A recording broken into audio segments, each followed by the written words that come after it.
नमस्कार छात्रों, स्वागत है आप सभी का आपके अपने YouTube चैनल कैपीजी के, जहां हम सामान्य ज्ञान से संबंधित महत्वपूर्ण प्रश्नों के बारे में बातचीत करते हैं। यदि आप इस प्रकार की श्रृंखला से जुड़े रहना चाहते हैं तो इस YouTube चैनल को सब्सक्राइब कर दें तथा पास लगे बेल आइकन को भी दबा दें, जिससे आपको सबसे पहले सूचना प्राप्त हो सके। तो आइए आज के अपने प्रश्न की शुरुआत करते हैं। आज का अपना प्रश्न संख्या है 43, जिसमें क्या पूछा गया है, बालू के स्तूप को कितने भागों में बांटा जाता है। मतलब जो बालू का स्तूप बनते हैं वो कितने भागों में बांटे जाते हैं। Option number 2, option number 3, option number 4 और ऑप्शन नंबर 5। तो सबसे पहले किसके बारे में पढ़ना, तो बालू का स्तूप के बारे में हमने पढ़ लिया। बालू का स्तूप किस प्रकार से निर्मित है, तो नए बालू का स्तूप किस प्रकार से बनते हैं, तो हमने पढ़ लिया कि जो पुराने बालू का स्तूप होते हैं उनसे नए बालू का स्तूपों का निर्माण होता है, जिसे हम क्या कह सकते हैं, मरुस्थल का मार्च भी कह सकते हैं। उसे हम क्या कह सकते हैं, तो मरुस्थल का मार्च कह सकते हैं। ठीक है, तो बालू का स्तूप अनुमान लगाया जाता है कि जो पहले बालू का स्तूप निर्मित हुए थे वो किससे हुए होंगे, तो इसके लिए अनुमान लगाया जाता है कि उनका हो सकता है कि जो प्लेट विवर्तन की हुई अपने महाद्वीपीय विस्थापन सिद्धांत के तहत जो प्लेट विवर्तन की हुई उसके कारण बने होंगे, ये अनुमान लगाया जाता है। ठीक है, तो आज हमने क्या करना है, तो बालू का स्तूपों के कितने भागों में बांटा गया, तो बालू का स्तूपों के प्रकार कितने होंगे, तो बालू का स्तूपों को 2 भागों में बांटेंगे।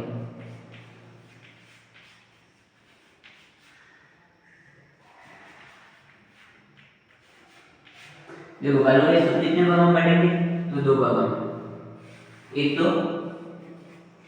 वनस्पति के आधार पर, एक तो वनस्पति के आधार पर और दूसरे क्या हो गए, तो निर्माण के आधार पर। निर्माण के आधार पर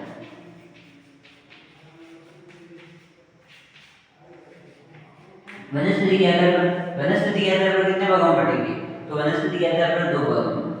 2 भाग कौन कौन से होंगे, तो एक तो होगा वनस्पति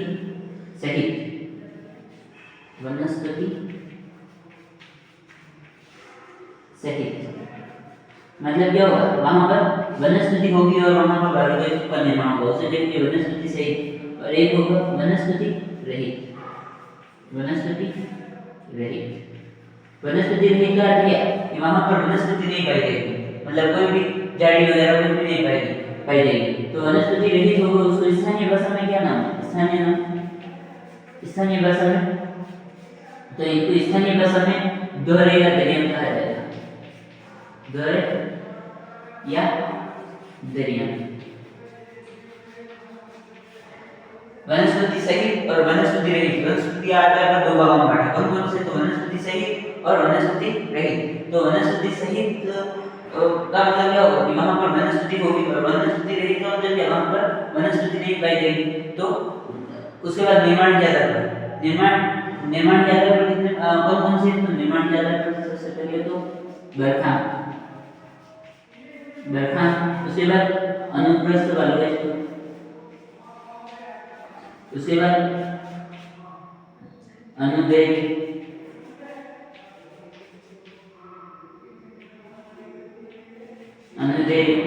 उसके बाद और कौन सा होगा, तो तारा बालू का स्तूप। सब प्रकार की इस प्रकार से ये किसके, तो ये किसके आधार पर, तो निर्माण या इसको क्या कह सकते हैं, निर्माण या आकृति के आधार पर। आकृति या निर्माण के आधार पर। आकृति, देखो बालू का स्तूप को कितने भागों में बांटा, तो एक तो वनस्पति के आधार पर और दूसरा किसके आधार पर, निर्माण या आकृति के आधार पर। वनस्पति के आधार पर एक तो वनस्पति सहित और एक वनस्पति रहित।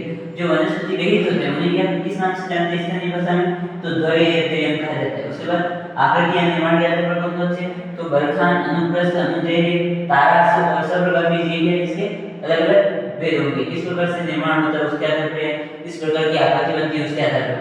तो हमने बालू के स्तूप को कितने भागों में बांटे, 2 भागों में। तो इसका उत्तर भी हो जाएगा अ हो जाएगा। और इसका सही उत्तर हो गया।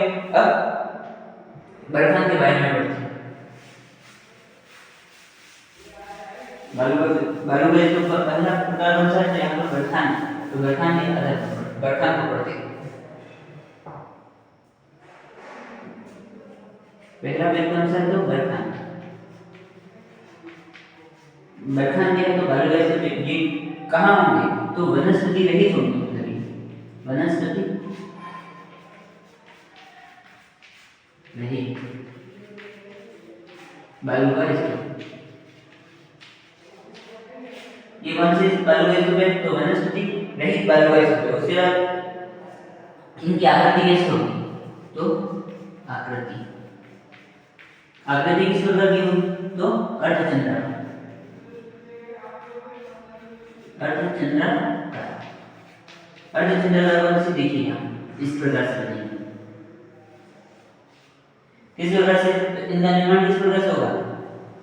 पहले से कोई यहाँ पर वनस्पति तो होगी, कोई बाधा उत्पन्न हो जाएगी, जैसे कि हवा आ रही उधर से मैं खड़ा हूँ यहाँ पर, ठीक है, इस प्रकार की बाधा होगी। बाधा होगी तो हवा आएगी, हवा से क्या आएगी? बालू आएगी। बालू का मतलब क्या है? मिट्टी आएगी। मिट्टी आएगी तो क्या होगी? मेरे चारों तरफ नहीं जाएगी, मैं बाधा के रूप में तो मेरे तीनों तरफ आ जाएगी, मतलब इस प्रकार से। तो ये कौन सा बना?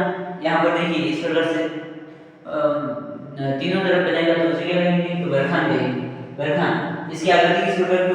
तो ये बाधा है, तो बाधा के हिसाब से इस प्रकार से तीनों तरफ होगा, तो उसके हिसाब से क्या होगा? ये मैं खड़ा हूँ, ठीक, इधर से हवा है तो यहाँ से मिट्टी है तो कहाँ जाएगी? इस प्रकार से जाएगी, तो यहाँ क्या जम जाएगी, ठीक है। तो इस प्रकार से इसको आकृति कैसे होगी? तो ये अर्धचंद्राकार, ठीक है। यहाँ पर क्या है? तो मिट्टी बाधा के रूप में होगी और अर्धचंद्राकार आकृति की होगी, ठीक है। और ये जो बरखान बालू गैस है ये क्या है? सर्वाधिक अपरदन करता है, ठीक है। ये सर्वाधिक अपरदन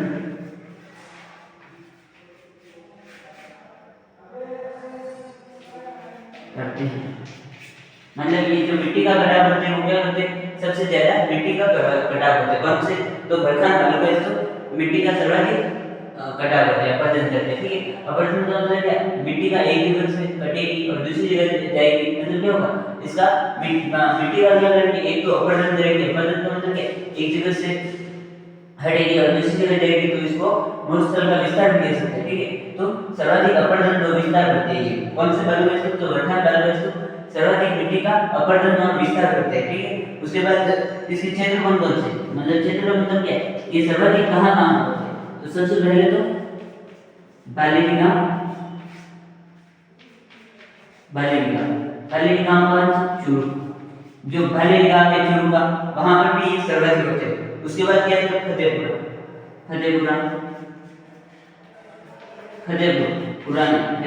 कहाँ पर है? तो सीकर, फतेहपुर सीकर और मंडावा। बालेरी गांव चूरू में, फतेहपुर सीकर में, उसके बाद मंडावा के बाद ओशिया में, मंडावा के बाद ओशिया कहाँ पे? तो ओशिया जोधपुर।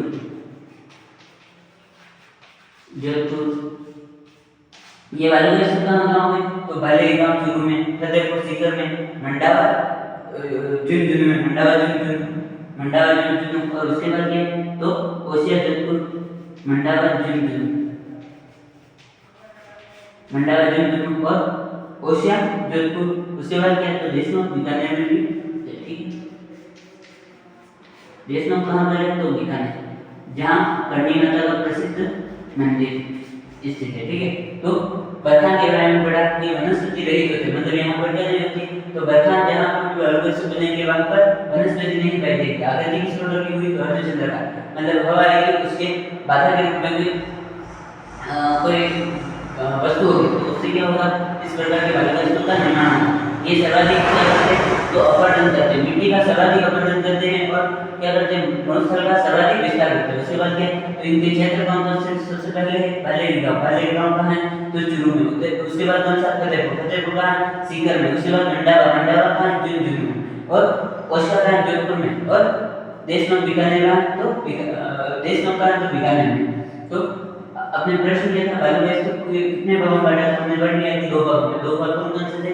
तो वनस्पति रहित वनस्पति के आधार पर एक तो, और दूसरे किसके आधार पर? तो निर्माण या आकृति के आधार पर। उसके आधार पर सबसे पहला अपडेट था बरखान। तो बरखान के बारे में आज हमने संपूर्ण जानकारी प्राप्त की।